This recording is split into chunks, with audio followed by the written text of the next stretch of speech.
Now today we're gonna have another SIDbox video full of nice exciting goodies and updates. Now if you haven't seen my previous SIDbox videos, I highly recommend you watching them, and they are linked in the description below. You will get to know what this device is all about and how wonderful it actually is. My dream device. So you may be feeling that things are a little quiet, you know, with the SIDbox, but I assure you that's not the case. Actually, Wayne, myself, and Rob, who are, you know, the SIDbox team, we've actually been doing stuff without telling, doing a few things without telling you all, and that is because we want to keep certain things a surprise. Until today. I'm gonna reveal a few more things that we've been up to with regards to the SIDbox. Okay, so let's start with updating the firmware, which I just got today from Wayne. So it's just top and bottom button, and there we go. It's updating.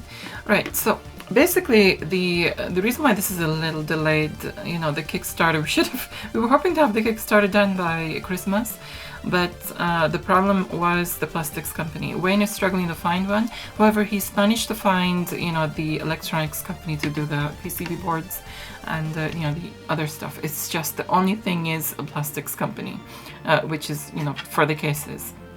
Which, to be honest, after recent events, I'm starting to wonder if it is a blessing in disguise. Because Wayne has just got himself a 3D printer, and he has been printing out the SIDboxes and amending the designs, you know, after printing it out and seeing what it's actually like. So, you know, there's been, the delay has had its blessings. There have been improvements to the case. So he's currently printing one out for myself and Rob. I should be receiving mine at some point, so when I receive mine, I will do a video on, you know, taking this out of here and then just customizing it and, you know, so forth.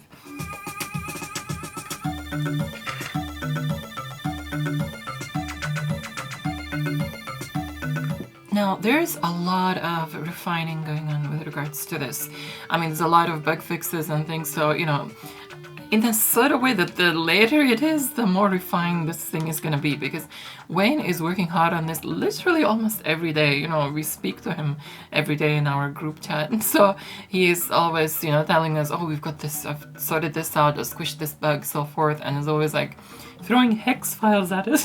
I've got a huge folder of, but that's a good thing. That actually shows progress, and you know, he has added new functionality. One thing which we're all excited about.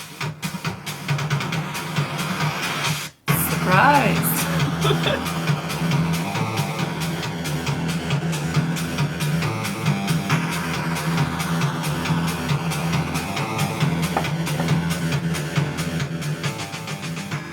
Now, yes, I am a proud owner of an Atari 800 now. I've been wanting this for quite a while, and what pushed me over the edge even more to get it, first of all, it's iconic.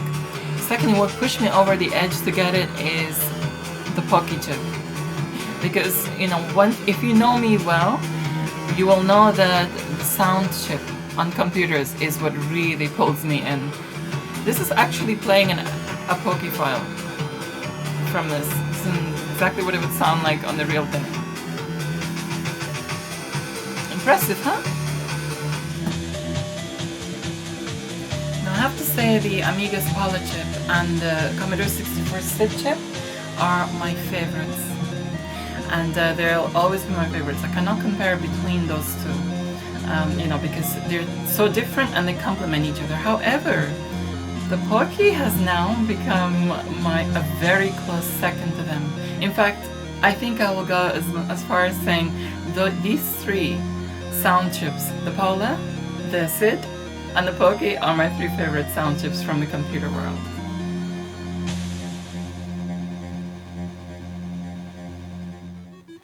One thing which is quite a shame is that the Atari 8-bit line, the Atari 800, XL, XE, so forth, seems to be overlooked in the computing world, and I think that's such a shame because it is an amazing computer. I mean, it did what the Commodore 64 does, you know, way before its time, as in quite a few years earlier on. But what I'm going to do is this will have its own video. I'm not gonna go into it now. I know it's exciting, and I'm excited. I'm holding myself back from talking about it. Anyway, one thing which I will say is, why the freak did they not continue with the Pocky with the Atari ST? You know, it seems to have gone a step backward with the YM, which I'm finding why. Why? Because the Pocky sounds so much more superior than the YM of the Atari ST. Let me demonstrate. Now this is the Atari ST YM, which is more or less the same as the AY on the ZX Spectrum 128K and also the Amstrad CPC.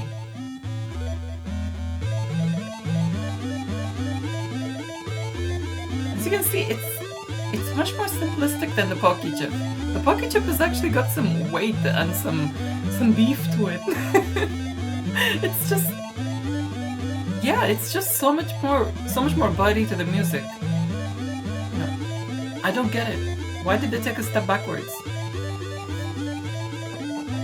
I know, I get it. The YM will have, you know, some nostalgic factor for people, and I totally understand that, you know.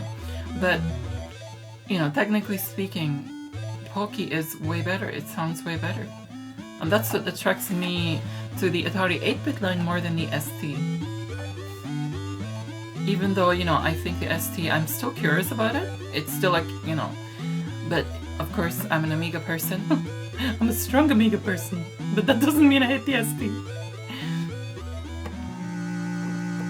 Again, this is the Atari ST's YM chip.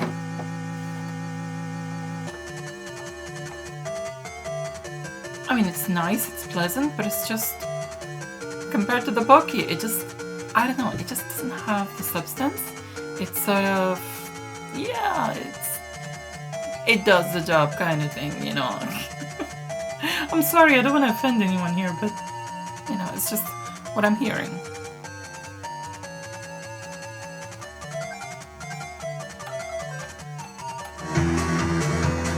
Again, comparing this with the Pocky.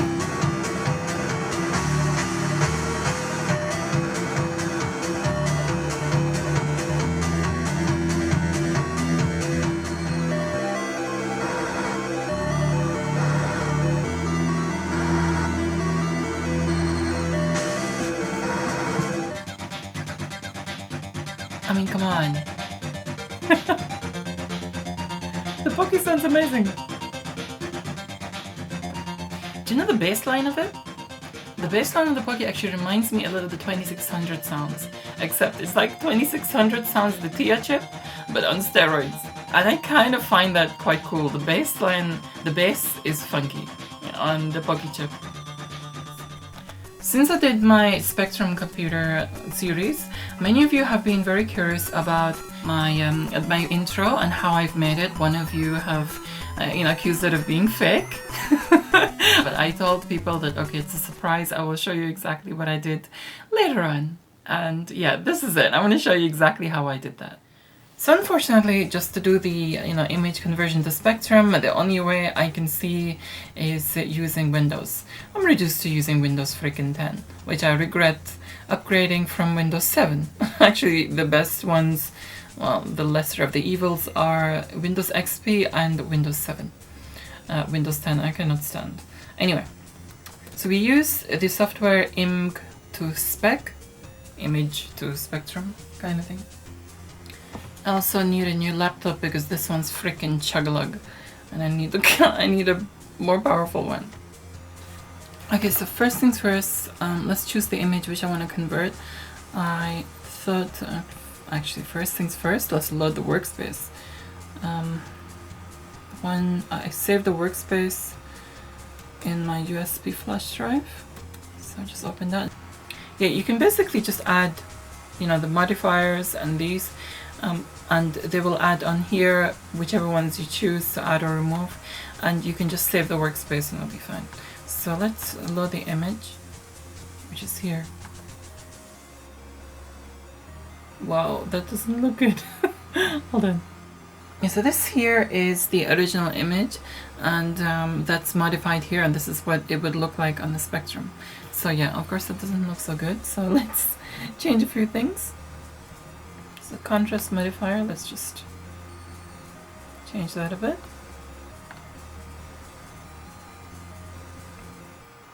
It's starting to look a little better. So you can just adjust the settings here to how it would look on the Spectrum, and you know. Now, one thing I've definitely put dithered in here, dither adjuster, because dithering actually makes it look very nice. It just, for somehow, it just adds detail in there, as long as it's, you know, the right amount of dithering. So RGB modifier is basically just how much of which color you want in here.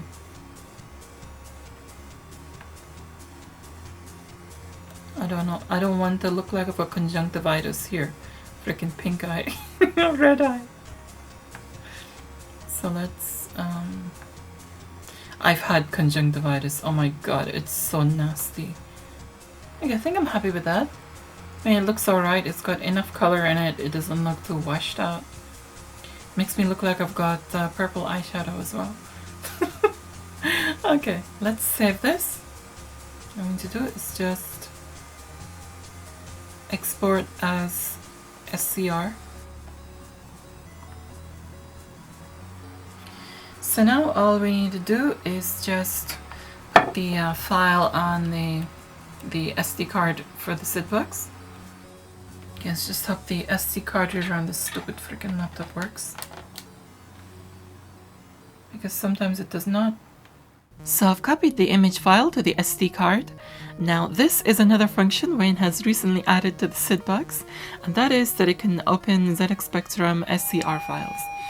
The three of us were very excited once we could do this, and afterwards spent hours converting images to SCR. The cool thing about this is that while loading onto a real Spectrum, the SIDbox also displays the image on its own screen. And yes, that's how I created my intro. Reminds me of a dot matrix printer. Now that brings back memories. My school homework on a dot matrix printer. Wow, that actually looks good on there. Now let's try it on the real Spectrum there. And I'm going to try it on the CRT, because on the CRT it looks way better than upscaled.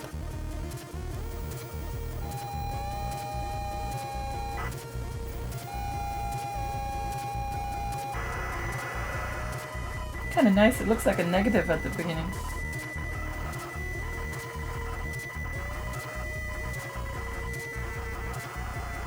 There we go. That's actually impressive. I mean, on the CRT it looks amazing. But wow, it's just... That's on a Spectrum, on an actual Spectrum.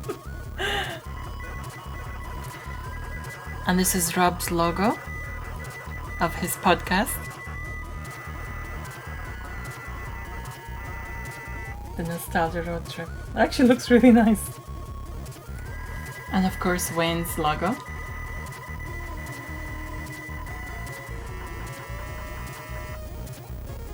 It's just so cool because you can just have a collection of images, of SCR images, and load them up like you're loading up on the Spectrum. And of course you recognize this. Looks a bit weird in black and white, to be honest. Until the color comes in. There we go. And this is what Wayne did for each of us. He did this one for Rob. It's that robot, that USB robot of Rob's. And I'm sure many of you recognize this.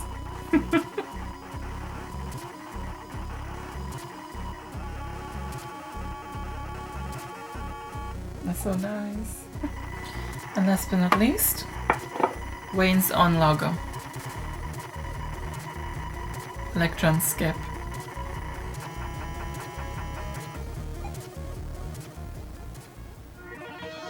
Now, one thing which all three of us have been curious about is I mean, we know that the loading routines work on the Commodore 64. You know, you can load Commodore 64 games. But we were wondering, you know, could you load games on a VIC-20? Now, myself, unfortunately, I don't have a VIC-20. I've got a couple of Commodore 64s. And yeah, so I thought I would hand this over to Rob to test, since he actually has a VIC-20. It's one of his childhood computers.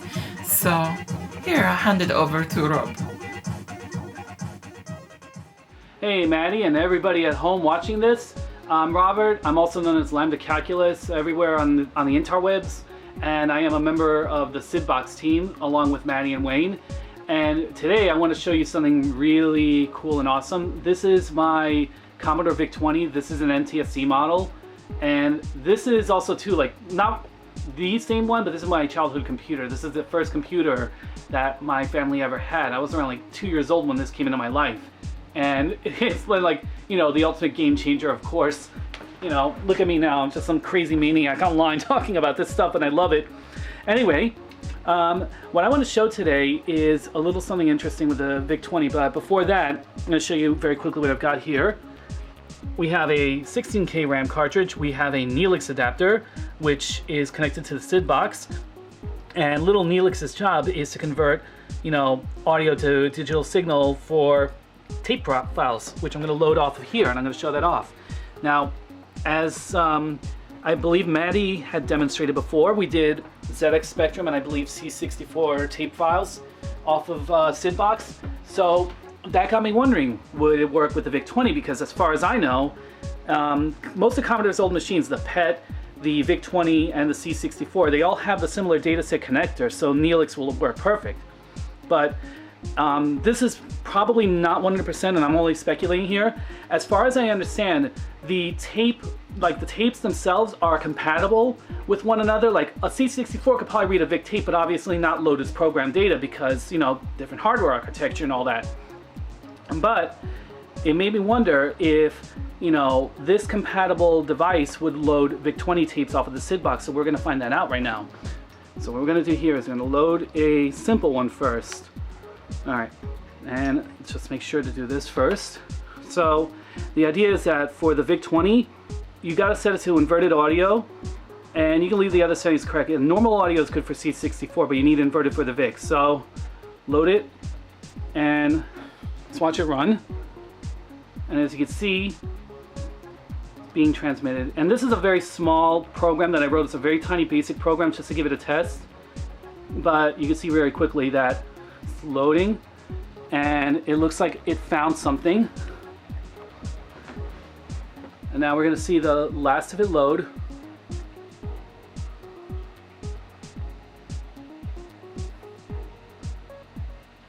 And there you go. So that's one program that actually loaded, and this is just a simple 10-pin print pattern that I wrote in an emulator and saved out as a tape for a test. Why don't we load a actual game this time? So let's go through the list. I'm going to find one that I know works. Let's try Space Snake.tape. Okay, now the same thing. Let's clear out the program, and then load, and then let's press play. And you're going to see on this one, it's going to find the program header. It'll display it up on top. And there we go. It found Space Snake, and it's going to continue to load. If this is successful, what will happen is that we'll be able to play VIC-20 tapes off of the SIDbox, which means an added piece of functionality, which we didn't even think about. It's kind of like a happy little accident, right guys? I mean, it is cool that this little device, you can use this to load Spectrum tapes onto real hardware, load C64 tapes on the real hardware, VIC-20 tapes on the real hardware, and with PCM Wave playback, you can also probably use this on other devices, like maybe see like a ZX80, ZX81 that just loads some simple WAV files that were programs. You know, the other theory that we were probably thinking about, but we're not 100% certain about this because I have no idea about this platform, the Plus4 and the C16, which have a different dataset connector, but I think more or less probably still follow the same kind of compatibility rules as the PET, the VIC, and the C64. But like I said, I could be completely wrong about this. Somebody knows more about this than I do, please go ahead and comment about it. Let me know. While this is loading, we can probably just do this. Hit spacebar, let it load, and eventually we'll be able to play Space Snake. Now for all you kids in the audience too, you want to complain about loading times in your games, try the loading times that we had. There we go. And as you can see, Space Snake successfully loaded, and we're able to play it. Now how awesome is that? So, in conclusion, the SIDbox does indeed load VIC-20 tape files. The only one thing that I will have to warn you though is that some tape files out there in the wild may be badly malformed, may be incorrect, maybe like PAL or NTSC or whatever. So like any other one of these tape files, it's a little bit of a crapshoot. So you just gotta try and you just gotta see which ones work, which ones don't. This is pretty damn cool. I can actually play VIC-20 tape files without having to dig out a data set and look for more games online. So anyway, that's it for now, and I'm gonna turn it back to Maddie, and thanks to everybody for checking this out. Take care.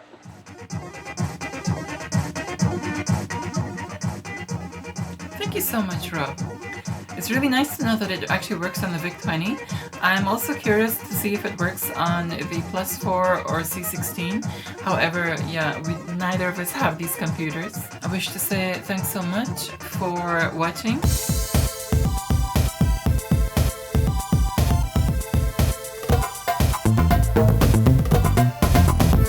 Thanks so much for your likes, your shares. Do leave your thoughts in the comments below. Don't forget to check out my other videos and do subscribe for more. And don't forget to hit that bell icon. Also, do follow me on Facebook, on Twitter, and also on SoundCloud. I also wish to say thanks so much to my patrons for all your support. It means a lot.